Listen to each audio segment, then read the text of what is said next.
Existió un lugar donde el cielo no era un límite, sino un techo de infinitas posibilidades. Un lugar que nació no de la necesidad, sino del anhelo más profundo del hombre más poderoso de su tiempo. Un palacio de sueños entre la hierba, un puente entre mundos que nunca deberían haberse encontrado. Su nombre verdadero fue Shangdu, la capital superior.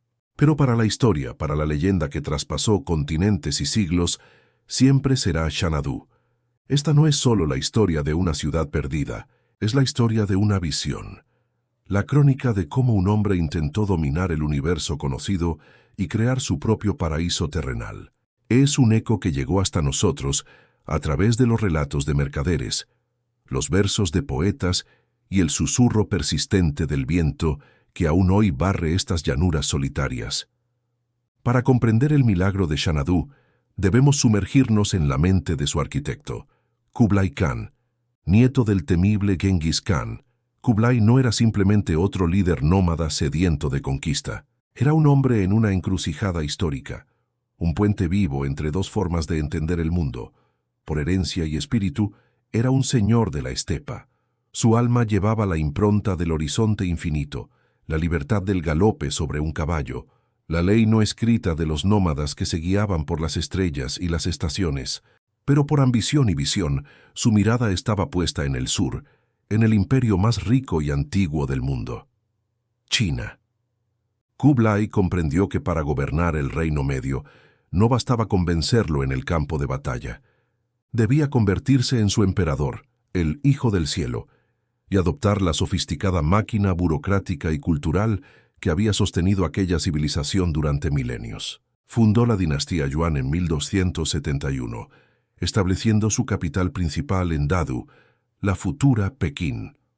Pero en ese proceso de sinización, algo en su interior se resistía.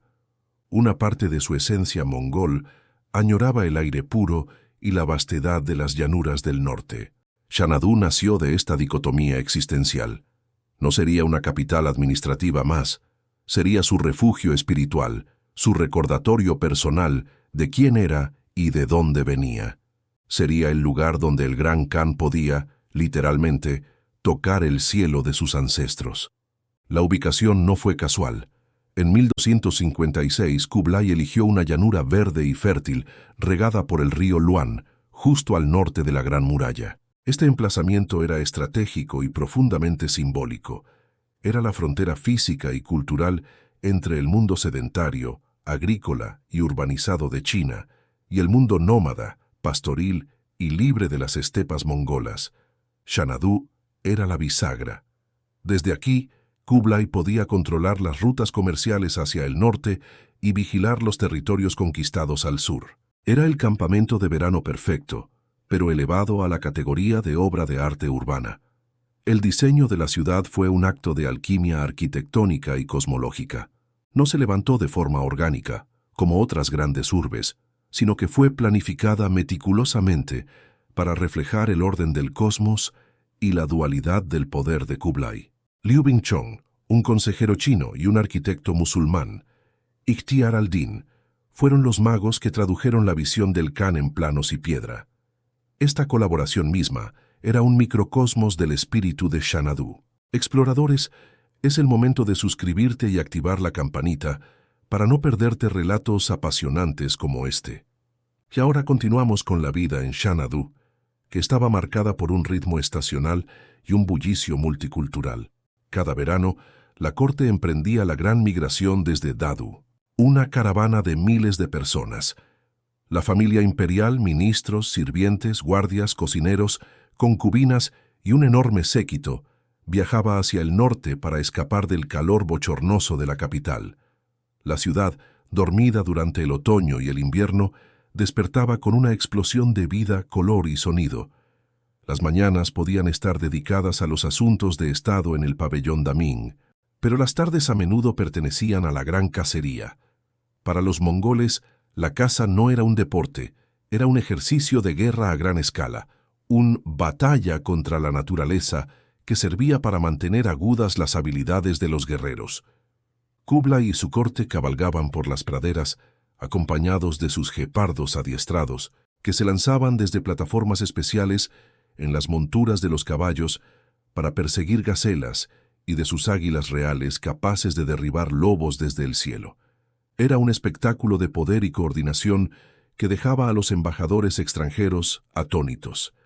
Las noches en Xanadu podían ser de una solemnidad contemplativa o de una festividad desbordante. Kublai, se dice, a veces se sentaba solo en sus aposentos, observando las mismas estrellas que habían guiado a sus antepasados, reflexionando sobre el inmenso peso de su corona. Otras veces, la ciudad entera se iluminaba para celebrar fastuosos banquetes. Y es aquí donde entra en escena el hombre que más hizo por cimentar la leyenda de Xanadu en el imaginario occidental, Marco Polo. El mercader veneciano afirmó haber servido a Kublai durante 17 años, y sus relatos, aunque a veces cuestionados, son la descripción más vívida que tenemos de la vida en la corte Yuan. Marco Polo se maravilló con Xanadu. Describió un palacio de mármol y piedra, con salones todas pintadas y doradas, con muchas y varias historias de caballeros y damas, y de bestias y pájaros, y de muchas maneras, de cosas extrañas y hermosas.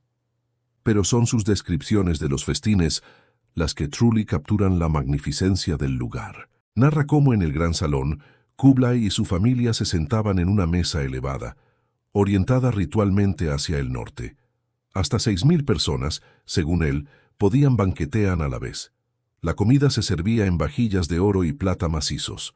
Los sirvientes, cuenta, llevaban paños sobre la boca y la nariz para no contaminar la comida del emperador con su aliento. Los licores de arroz y el vino fluían en cantidades prodigiosas. Músicos, bailarines, acróbatas y malabaristas entretienen a los comensales en una sinfonía de lujo y exuberancia que debía de empequeñecer cualquier cosa vista en la Europa medieval. Xanadu era también un crisol de culturas y un centro de conocimiento. Astrónomos persas estudiaban las estrellas en sus observatorios. Médicos árabes practicaban sus técnicas en la corte. Monjes tibetanos realizaban ceremonias budistas tántricas. Artesanos de todo el imperio trabajaban en talleres, creando desde sedas exquisitas hasta armaduras de cuero lacado. Un lugar donde el comercio, las ideas y las creencias fluían libremente bajo la protección del Gran Khan. Xanadu fue el corazón del imperio durante casi un siglo, pero todo imperio lleva la semilla de su decadencia. A mediados del siglo XIV, la dinastía Yuan comenzó a debilitarse. La corrupción se filtró en la administración, las revueltas campesinas estallaron en el sur debido a los altos impuestos y la incompetencia de los gobernantes locales, y una serie de desastres naturales fueron interpretados como una pérdida del mandato del cielo. El sueño de Kublai se desvanecía.